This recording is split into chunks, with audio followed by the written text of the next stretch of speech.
अलग है, दोनों को अलग अलग बैरक में रखा जा रहा है, दोनों को एक रखा ही नहीं जा सकता। ये थोड़ी है कि तुमको वहां पर गलत काम करने का परमिशन मिल जाएगी। जेल जो होती इंडिया में आज तक आजादी से लेकर शायद ही किसी लड़की को मृत्यु दंड प्राप्त हुआ हो, मतलब लटकाया गया हो। मैं ये बात आपको क्यों बोल रहा हूं, क्योंकि अभी जो मेरठ का एक हादसा आपने देखा जिसमें एक लड़की है शायद मुस्कान नाम से, और उसने अपने प्रेमी, नाम है साहिल शुक्ला करके शायद, उसने अपने प्रेमी के साथ मिलकर अपने पति की हत्या कर दी है ना। तो अभी ये मामला बहुत जोरों पर है और लोग मुस्कान और साहिल के लिए फांसी की मांग कर रहे हैं। लेकिन आप सबको बता दूं, भारत में पहला ऐसा केस है जिसमें लड़की ने प्यार में अंधा होकर अपने प्रेमी के साथ मिलकर 7-8 हत्याएं की थी। ये पहला केस शुरू होता है सामान्यतः 2008 में, जब उत्तर प्रदेश के अमरोहा जिले की रहने वाली शबनम ने अपने प्रेमी सलीम के साथ मिलकर अपने ही परिवार के 7-8 लोगों को मौत के घाट उतार दिया था। और शबनम को सामान्यतः डिस्ट्रिक्ट कोर्ट ने भी मृत्यु दंड दिया, और उसके बाद में इलाहाबाद हाई कोर्ट ने भी मृत्यु दंड दिया, और सर्वोच्च अदालत ने भी मृत्यु दंड दिया। और अभी शबनम की याचिका, मर्सी पिटीशन जिसे दया याचिका कहते हैं, वो अभी राष्ट्रपति के पास लंबित है और राष्ट्रपति शबनम की माफी याचिका पर विचार कर रहे हैं और पेंडिंग में है। अगर राष्ट्रपति ने माफ कर दिया तो बात अलग है, अदरवाइज शायद शबनम पूरे भारत की पहली ऐसी महिला होगी जिसको टांगा जाएगा। और आपकी जानकारी के लिए बता दूं, महिलाओं को टांगने की जेल, एकमात्र जेल जो है वो उत्तर प्रदेश के मथुरा में है।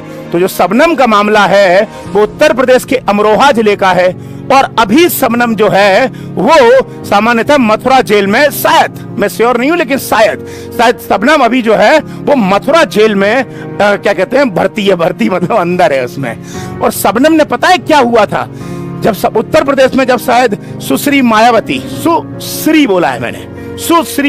जी थी जो मुख्यमंत्री थी, तब शबनम ने एक ही परिवार यानी अपने ही परिवार के 7-8 लोगों को मृत्यु के दंड घाट उतार दिया।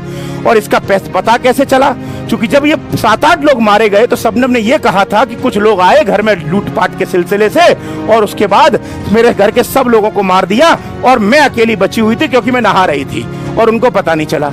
बाद में चूंकि 7-8 लोग मारे गए तो मायावती जी को ये पता चला ये बात कि ऐसे ऐसे बात है, तो मायावती जी अमरोहा गई अगले दिन और जाके शबनम को गले लगाया और कहा तू टेंशन मत ले, सबको न्याय, तुझे न्याय मिलेगा और सबको क्या कहते हैं अंदर करवाऊंगी जो जो दोषी है। अब भैया चूंकि मायावती जी का हाथ था शबनम के ऊपर, कंधे पे हाथ रख दिया कि टेंशन मत ले, तो डीएम एसपी भी अलर्ट हो गए बिल्कुल। अब हुआ क्या, डीएम एसपी ने पूरा का पूरा शबनम के साथ में सांत्वना बरती, लेकिन बाद में जब शबनम की कॉल डिटेल निकाली गई तो पता चला शबनम ने एक ही दिन में 40 से 50 बार वो एक नंबर पर कॉल की थी। साथ ही चूंकि शबनम बीमार ना हो जाए इसलिए शबनम का मेडिकल कराया गया कि शबनम ठीक तो है, क्योंकि भैया उसके परिवार के 7-8 लोग चले गए हैं तो कहीं ऐसा तो नहीं है हालत नाजुक हो। तो बाद में जब मेडिकल कराया तो शबनम प्रेग्नेंट निकली, जबकि शबनम की ऑलरेडी शादी नहीं हुई थी। तो जब शबनम की शादी नहीं हुई तो प्रेग्नेंट कैसे हुई? तो पुलिस ने यहां पर जांच घुमाई, जब जांच घुमाई तो पता चला वो जो बच्चा था वो सलीम का था जो उसका प्रेमी था, और सलीम के साथ मिलकर शबनम ने अपने ही परिवार के लोगों को उड़ा दिया था, जिसमें कुछ बच्चे भी थे शायद। ये वो केस है।